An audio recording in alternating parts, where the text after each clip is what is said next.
Summer has officially started and it's time to glow up. You know, I'm honestly really glad that you clicked on this video because you already have the mindset that you want to improve this summer. You see, most other people will spend their summers unproductively doing useless activities like playing video games and partying. Listen, this is your chance to absolutely destroy your competition. If you're a student like me, you're probably also wondering what you can do to make the most out of your summer. So without further ado, let's get started.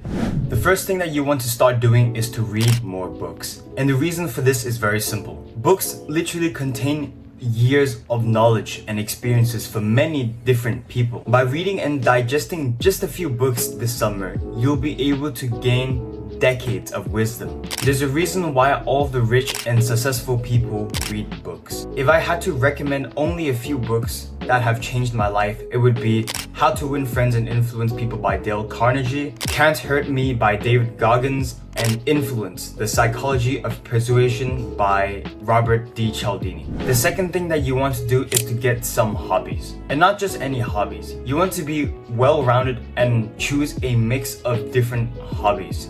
As the saying goes, jack of all trades, master of none, but still better than a master of one. There's 4 different hobbies that you might want to choose from. The first type of hobby that you want to get is a physical hobby. And no, I'm not talking about going to the gym. I'm talking about playing sports like kickboxing, basketball, and swimming. The reason why you need to do a sport is because it fuels the desire to compete with other people. In the race of life, the person that doesn't compete will always be the slowest, and the slowest person always gets screwed no matter what. So as an actionable step, find a sport that you're interested in. It could be anything like tennis, kickboxing, basketball, swimming, whatever.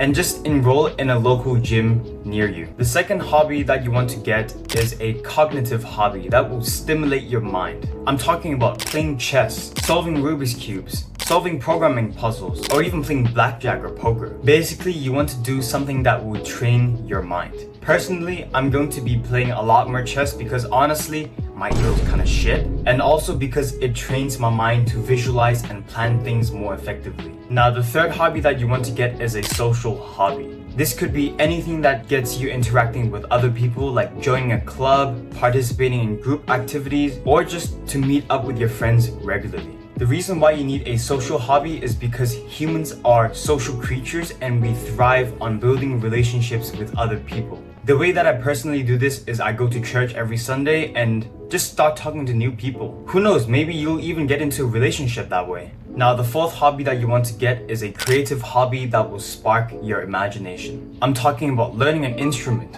cooking, or even creating YouTube videos like I'm doing. This will stimulate the creative side of your brain and keep you innovating and thinking outside of the box, which is an absolutely essential skill that you need to have. The third thing that you want to do is to start consuming more educational content.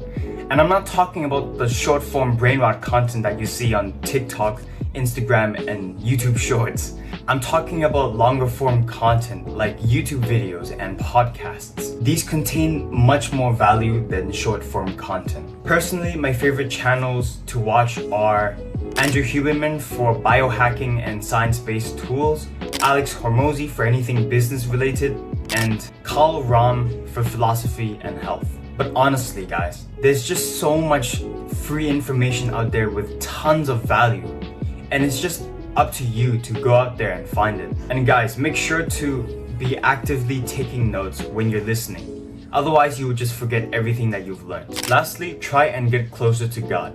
You see, a lot of the billionaires around the world are religious and they owe much of their success to God. I'm talking about people with more money than you and I can even dream of, like Bill Gates and Mark Zuckerberg. Personally, I converted back to Christianity not too long ago, and I've never been more fulfilled and happy. If you accept God into your life, I guarantee that He will reward you generously, and He will make you a more happier and fulfilled person. So that's gonna be it for today.